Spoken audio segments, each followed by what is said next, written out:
नमस्कार दोस्तों, मैं हूं अस्पित चौहान और आप देख रहे हैं आपका अपना यूट्यूब चैनल।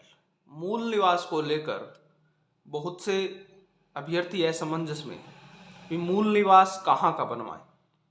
ज़्यादातर विवाहित महिलाएं, क्योंकि अपने लगभग जब भी कंफ्यूजन होता है तो अपने उसको गूगल पर सर्च करते हैं और गूगल पर जब सर्च किया गया कि मूल निवास का अर्थ क्या है तो उसमें आता है परमानेंट रेजिडेंस, यानी आप जहाँ रह रहे हैं परमानेंट रूप से, वो है मूल निवास। जबकि भर्ती प्रक्रिया में मूल निवास का अर्थ कुछ और है।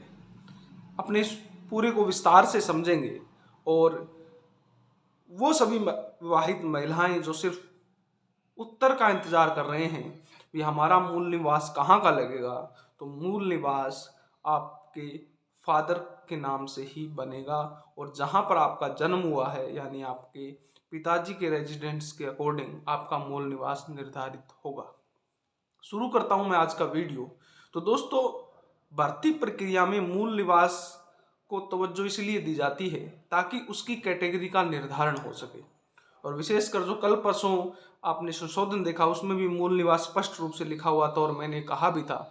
लेकिन इस वीडियो बनाने का उद्देश्य ये है क्योंकि बहुत से कमेंट कल भी मैंने पढ़े थे जिसके अंदर एक विवाहित महिला ने कमेंट कर रखा था भी हमारा मूल निवास कहाँ का बनेगा। तो कुछ लोगों ने उसमें कमेंट किए हुए थे, कुछ ने ससुराल पक्ष लिख रखा था, कुछ ने पिता के नाम से लिख रखा था, और ससुराल पक्ष वालों का तर्क भी था और वो एक सोचने लायक तर्क भी है कि उन्होंने कहा था कि जो वह महिलाएं 20 साल से अपने पिता से के घर को छोड़कर अपने हस्बैंड के घर में रह रही है तो वहाँ के तहसीलदार वगैरह कैसे इस मूल निवास को बना देंगे। इसी को लेकर कोर्ट में भी एक याचिका दायर हुई। सुनीता सुथार जो चित्तौड़गढ़ की रहने वाली है, उनका विवाह हो जाता है बड़ी सादड़ी में। चित्तौड़गढ़ विशेष रूप से टीएसपी एरिया में आता है और बड़ी सादड़ी के तहसीलदार के द्वारा उस टीएसपी एरिया का जो उनका मूल निवास था उसको खारिज कर दिया जाता है तहसीलदार के द्वारा, ये कहते हुए भी आपकी शादी हो चुकी है। उन्होंने कोर्ट में याचिका लगाई और कल ही उसका रिजल्ट आया है और कोर्ट ने स्पष्ट कहा है कि किसी की शादी हो जाने से उसका मूल निवास नहीं बदल जाता और तहसीलदार को 15 दिनों के अंदर इस मामले का निस्तारण करने के आदेश दिए हैं। इस सबसे स्पष्ट हो जाता है। और कल मैंने, क्योंकि जो भी मैं वीडियो बनाता हूँ उसके लिए आधारभूत तथ्य होने जरूरी है, मैं नहीं चाहता कि मेरे किसी एक सिंगल वीडियो की वजह से किसी का भविष्य खतरे में पड़ जाए। जब तक पूरी जानकारी नहीं होती तब तक वीडियो जारी करने का कोई औचित्य ही मैं नहीं समझता।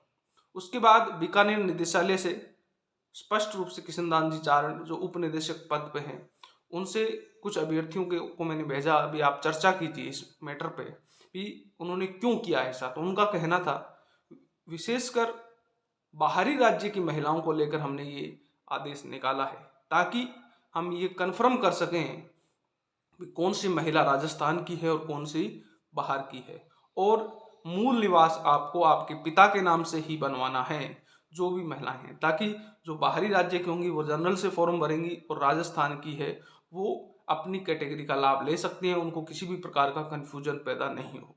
इसलिए राजस्थान की जितनी भी बेटियां हैं, चाहे उनकी शादी कहीं पर भी हो गई हो, उनको मूल निवास और जाति प्रमाण पत्र अपने पिता के नाम से उसी स्थान के अकॉर्डिंग बनवाना है ताकि आपको कहीं पर भी कोई प्रॉब्लम नहीं आए। अब कई साथियों का या कई महिलाओं का कमेंट भी था कि हम 20 साल से हम अपने ससुराल में रह रहे हैं तो वहाँ कोई दिक्कत नहीं आएगी। 101% कोई दिक्कत नहीं आई। अगर कोई आती है तो टेलीग्राम चैनल को आप ज्वाइन कर लें, वहाँ मैं ये दोनों जो कोर्ट का है वो भी भेज देता हूँ और बीकानेर निदेशालय की संशोधित विज्ञप्ति भी वहाँ मैंने भेज रखी है। आप उन दोनों चीज़ों को अपने तहसीलदार को दिखाइए, आपको जो प्रॉब्लम आ रही है वो सॉल्यूशन हो जाएगी। तो इससे कन्फर्म हो गया है कि जो भी विवाहित महिलाएं हैं वो अपना मूल निवास एंड जाति प्रमाण पत्र अपने पिता के निवास के अकॉर्डिंग बनवाएं। और अब एक बात और, बहुत से साथी ईडब्ल्यूएस को लेकर कमेंट कर रहे हैं, क्या ईडब्ल्यूएस में जो संशोधन हुआ है वो सही है?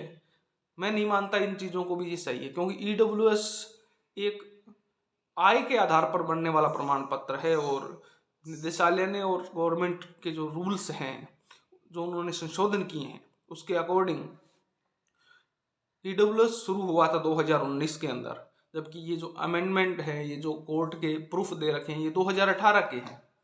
तो 2018 वाले 2019 में बनने वाले रूल पर कैसे लागू हो सकते हैं। दूसरी बात, जो मान लो आप बाहरी राज्य की जो महिला हैं जो ईडब्ल्यूएस में आती है, उसका हस्बैंड भी ईडब्ल्यूएस में आता है, तो उस महिला की आय कैसे 8 लाख से बढ़ गई? क्या विवाह का ठप्पा लगने के बाद उसकी आय 8 लाख से बढ़ गई? तो इसका कोई स्ट्रॉन्ग प्रूफ नहीं है।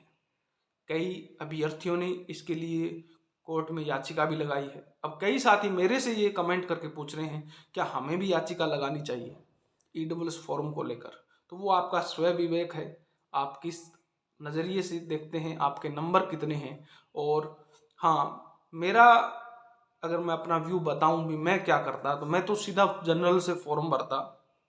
अगर मेरा नहीं होता और मेरे को लगता या मेरे परसेंटेज इतने होते भी जनरल से हो जाता तो फिर तो कोई दिक्कत नहीं थी, मैं क्यों भरता।